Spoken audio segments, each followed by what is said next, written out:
BJP ఎన్నికల manifesto తర్వాత ఏఎన్ఐకి మోదీ ప్రత్యేకంగా ఇంటర్వ్యూ ఇచ్చారు. తన లక్ష్యం 2024 ఎన్నికలు కావని 2047 కల్లా అభివృద్ధి చెందిన దేశంగా భారత్ని చూడాలని తాను కాంక్షిస్తున్నానన్నారు మోదీ. భరతమాత ముద్దు బిడ్డగా ప్రజలు ఇప్పటికే తనను భావిస్తున్నారు అన్నారు. ప్రాణం పోయినా సరే తాను మాత్రం మాట తప్పేది లేదు అని చెప్పారు. ఇది మోదీ గ్యారంటీ అని చెప్పి భరోసా కల్పించే ప్రయత్నం చేశారు ప్రధాని. ఎలక్ట్రల్ బాండ్స్ తో పారదర్శకత, అలాగే దీన్ని విమర్శించే వాళ్ళు పశ్చాత్తాప పడతారు అని చెప్పి మోదీ అన్నారు. के साथ बात करने के लिए धन्यवाद. नमस्कार. नमस्कार. आपको नवरात्रि की बहुत बहुत शुभकामनाएं और कुछ ही दिनों में देश रामनवमी का पर्व मनाएगा. रामनवमी की बहुत बहुत शुभकामनाएं. आपको भी. मेरा पहला सवाल होगा ये कि आपने कई भाषणों में कहा है कि 2024 आपका लक्ष्य नहीं है, 2047 है. तो 2047 तक क्या कुछ होने वाला है और क्या ये चुनाव महज एक फॉर्मेलिटी है? मैं समझता हूँ कि 2047 को और 2024 दोनों को मिक्सअप नहीं करना चाहिए. दो अलग चीज़ें हैं. जब देश आज़ादी के 75 साल अमृत महोत्सव मना रहा था, उसी समय मैंने ये विषय सबके सामने रखना शुरू किया था, आज से 1-2 साल पहले. और मैं ये कहता था कि 2047 देश की आज़ादी के 100 साल होंगे. स्वाभाविक रूप से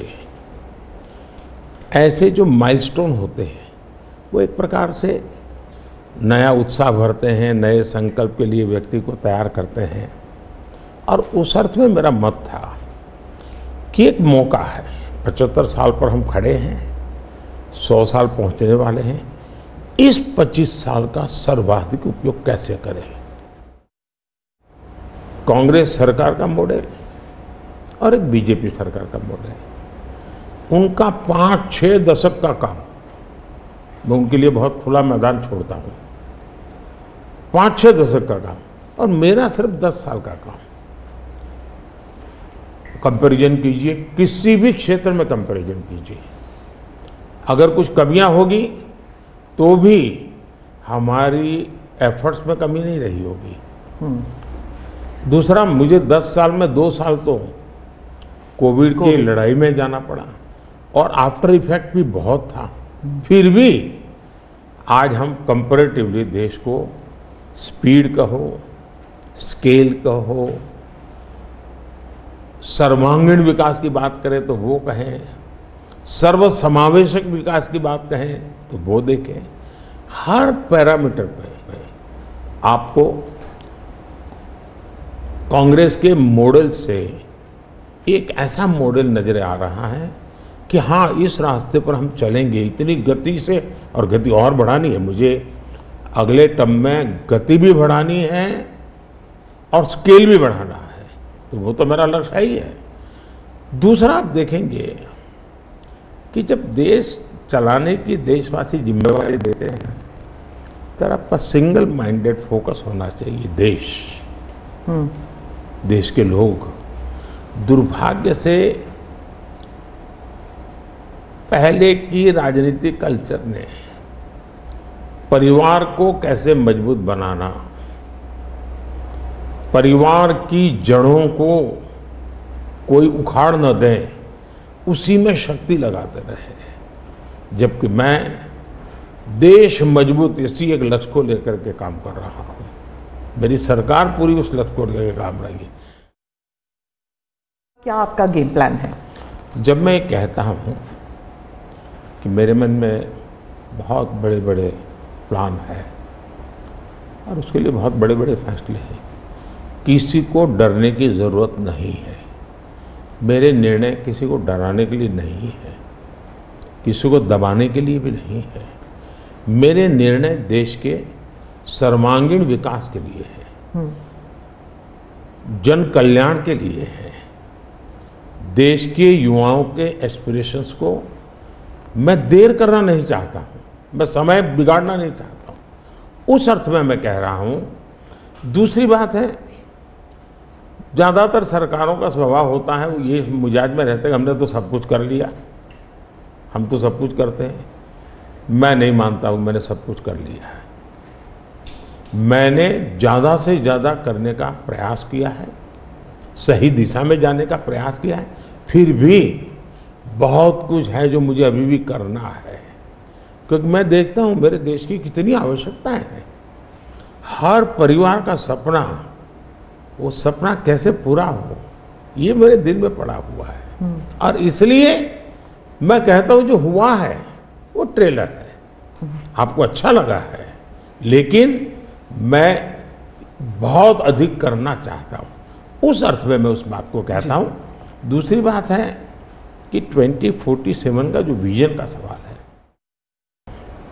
और मैं अनुभव करता था कि बार बार चुनाव, आचार संहिता, किसी भी राज्य में चुनाव हो तो मेरे राज्य से 30-40 सीनियर अच्छे अफसर ऑब्जर्वर के नाते जाते ड्यूटी तो 40-50 दिन तक वो बाहर रहते थे।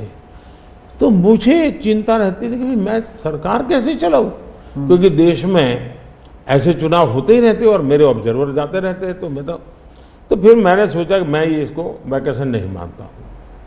मैं चुनाव होगा तो उस पीरियड को वैकेशन के रूप में नहीं लूँगा। मैं अफसरों को पहले से काम देता हूँ, भाई अगली सरकार के लिए ये काम करो। तो मैं उस समय भी 100 दिन का प्लान करता था। हाँ, उसी पे पूछना था मुझे। हाँ। अभी तो चुनाव हो ही रहे हैं, अभी रिजल्ट्स भी नहीं आए और आप 100 दिन का प्लान बना रहे हैं। मैं चुनाव में जाने से पहले शुरू किया। हाँ। और दरअसल मैंने कैसे किया कि मैं पिछले 2 साल से 2047 को ध्यान में रख के काम करता था, और उसके लिए देश भर में लोगों के ओपिनियन मांगे, सुझाव मांगे। शायद 15 लाख से अधिक लोगों के मैंने सुझाव दिए हैं कि वो आने वाले 25 साल में हिंदुस्तान को कैसे देखना चाहते हैं। और मैंने सभी यूनिवर्सिटीज़ को कांटेक्ट किया, मैंने अलग अलग एनजीओ को कांटेक्ट किया, संगठनों को, और 15-20 लाख लोग उन्होंने इनपुट दिया। फिर मैंने एआई की मदद लेकर के उसको सब्जेक्ट वाइज बनाया। उसका काफ़ी मैंने टेक्नोलॉजी, आर्टिफिशियल इंटेलिजेंस, हाँ, टेक्नोलॉजी का भरपूर उपयोग किया। ओके। मैंने हर विभाग में अफसरों की एक डेडिकेटेड टीम बनाई कि भाई इस पर काम कीजिए, कैसे हो सकता है अगले टर्म के लिए, 25 साल के लिए। और फिर मैंने खुद ने उनके साथ बैठा, प्रेजेंटेशन दिए 2-2, 2.5 घंटे, और मेरा विजन के अनुरूप क्या चीजें हैं, कितने ऑपोजिशन लीडर जेल में हैं, कोई मुझे बताए, और क्या यही ऑपोजिशन लीडर उनके सरकार चलाते थे, या जेल का डर है? हाँ? डर तो पाप का होता है जी, ईमानदार को क्या डर होता है। मेरे यहाँ भी तो उन्होंने मेरे होम मिनिस्टर सबको जेल में डाल दिया था। दूसरा, ईडी की बात करते हैं। आप गुजरात के बारे में कह रहे हैं जब आप मुख्यमंत्री? हाँ, मैं मुख्यमंत्री था। अच्छा, जो ईडी की बात करते हैं, ईडी ने जितने केसेस किए ना, उसमें से सिर्फ, देश को समझना, सिर्फ 3% ही पॉलिटिकल लोग इन्वॉल्व है जिन पर एक केस हुए हैं। 97% जिनका राजनीति से कोई लेना देना नहीं, ऐसे लोगों है को हुआ है जो कोई ड्रग माफिया है, कुछ अफसर हैं जो करप्शन करते हैं, कुछ अफसर हैं जो बेनामी संपत्ति बना के बैठे हुए हैं। 97% केस उन पर हुए हैं, जेलों में वो लोग गए हैं। अच्छा, मजा देखिए, ईडी एक स्वतंत्र संस्था को काम कर देना चाहिए, नहीं करने देना चाहिए, बनाई क्यों भाई?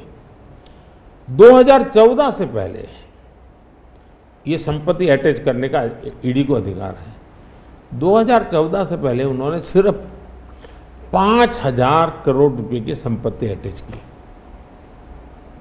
कौन रोकता था ईडी को भाई? और किसके लाभ में कहता? मेरे कालखंड में गलत काम करने वालों की 1 लाख करोड़ रुपए की संपत्ति अटैच हुई है। क्या ये देश की जनता का पैसा नहीं है? दूसरा आंकड़ा तो आप और हैरान हो जाओगे। 2014 पहले इसी ईडी ने देश में से 34 लाख रुपए, 34 लाख रुपया कैश जब्त किया था। मतलब कि स्कूल बैग में